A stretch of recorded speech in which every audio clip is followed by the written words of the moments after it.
This is Wesley Clark, who was running for president. He was a former general, a very high-ranking commander of American forces in Europe in the 1990s during the operation in Yugoslavia. And he said, whether you're a Democrat or Republican, if you're an American, you ought to be concerned about the strategy of the United States in this region. What is our aim? What is our purpose? Why are we there? Why are Americans dying in this region? You can ask yourself that question. Why are Americans in Syria? Why are we in Afghanistan? Why are we in Iraq? Why? He said, what happened on September 11th is that we didn't have a strategy.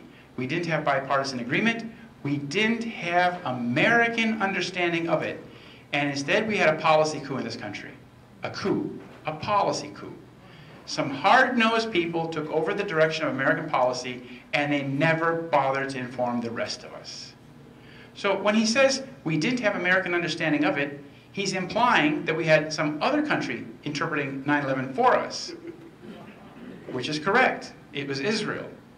Here is the Defense Policy Board, three of the principal members of that, Paul Wolfowitz, Dov Zakheim, and Douglas Feith. Some of them are dual nationals.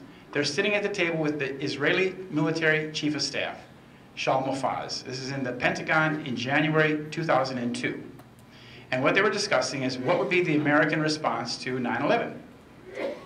And as Wesley Clark points out, he came across a memo. He was a very high-ranking officer. He was at the Pentagon after 9/11, and he saw Rumsfeld and Wolfowitz. And one of the generals called him in and said, sir, we've made the decision we're going to war with Iraq. This is 10 days after 9/11. He said, we're going to war with Iraq? Why? I don't know, he said.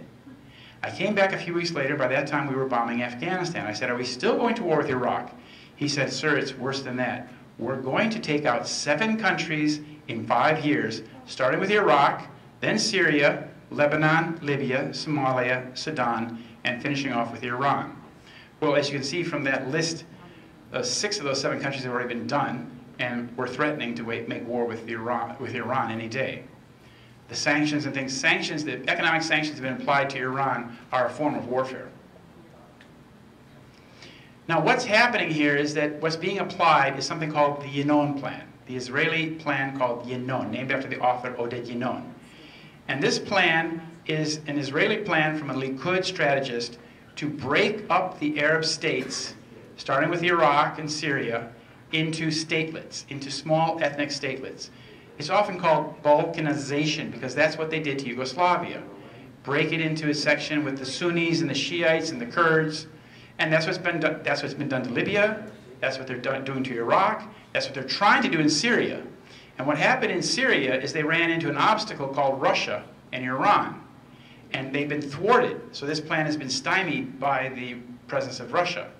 And they are really ticked off about that, which is why there's so much anti-Russian propaganda, because they're pushing for war to finish Syria, but also to have hostility with Russia and Iran.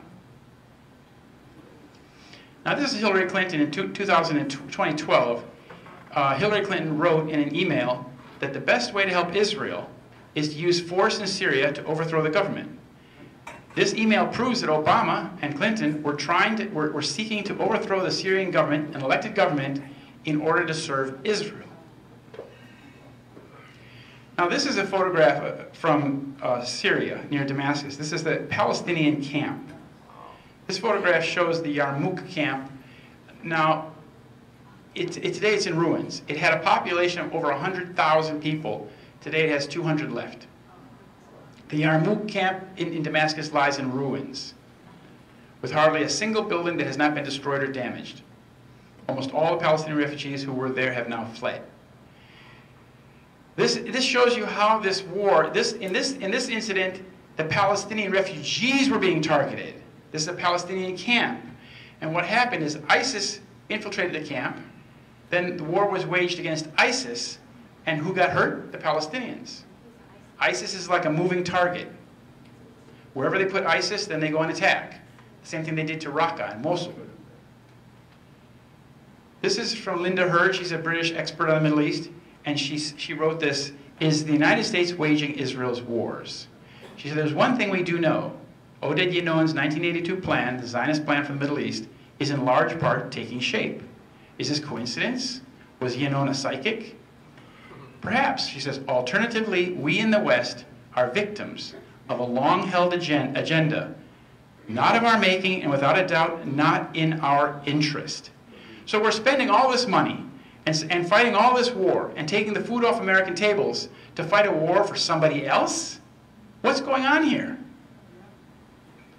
This is the plan. The Israeli plan is to conquer this area between Iraq and Egypt and call it Eretz Israel. This is the plan of the Likud. The Likud doesn't hide this. This is what Irgun wanted to do. This is what Netanyahu wants to do. They aspire to this. This is part of their megalomaniac plan. And in order to do this, they foment strife between the various ethnic groups in these countries. And that's easy to do because there's Sunnis and Shiites and Christians and Jews and Kurds.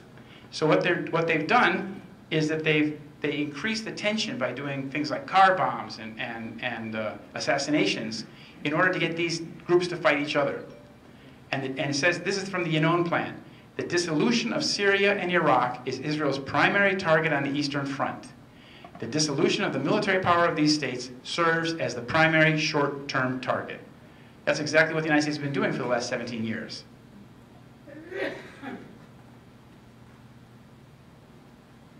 Actually, of course, the war in Iraq has been going on for now 27 years, having begun in 1991. So here's September 11th happened 17 years ago, and the media has imposed on us, the public, a false story, a narrative, that radical Islamic terrorists were to blame for 9/11. Now, if you accept that logic, if you accept the official story, you will be trapped. You will be trapped in their logic of war. But if you understand that the 9/11 story is a lie, then you will understand that the war on terror is equally a fraud. And you'll be liberated from it. And that's what we have to do, is we have to liberate ourselves. We have to understand the source of this terrorism in order to liberate ourselves from this madness and this war. And we have to liberate the whole country. This has to be a popular movement. What they did is that after 9/11, on 9/11, they declared it an act of war. And this is a CIA paper, USA Today. You see here it said they have 86% say attacks are acts of war. So in one day they had done a survey and give you this nice number that most people think is an act of war. Now it's very important when you call it an act of war because it no longer is a crime that can be investigated and tried. It becomes an act of war. And that gives the president the right to take action and to get justice by waging war rather than having an investigation. Now this is a quote from Larry Johnson, former deputy of counterterrorism. He's talking about how these Florida guys were not really who they, the hijackers were not really who they said they were at all. He said, we don't have anything in history to compare with this. The only thing that comes close to it is a former Soviet intelligence operation. What he's saying is that the planning and the sophistication of the 9/11 plot was so complex that it was something like the Soviets would have dreamed up. I went to Germany after 9/11 because I realized it would be unsafe to be talking about writing articles about how this is all a lie when our country was going to war based on that lie. And I spoke to this man, the former president of German intelligence, and he told me that the deathly precision and magnitude of planning behind 9/11 would have needed years of planning. He said such an operation would have required the fixed frame of a state intelligence organization. So what state are we talking about? What state intelligence organization is behind 9/11? Well, another one of his friends, Andreas von Bülow, another former German intelligence expert, told me right off the bat, I said, who do you think's behind it? He said, Mossad. And when I wrote that in my newspaper, he was a little bit shocked because he said he had told the exact same thing to every German journalist, but they never wrote it in the papers. They never repeated that. That was not reported. So I'm going to point out some of the key Israeli connections to 9/11.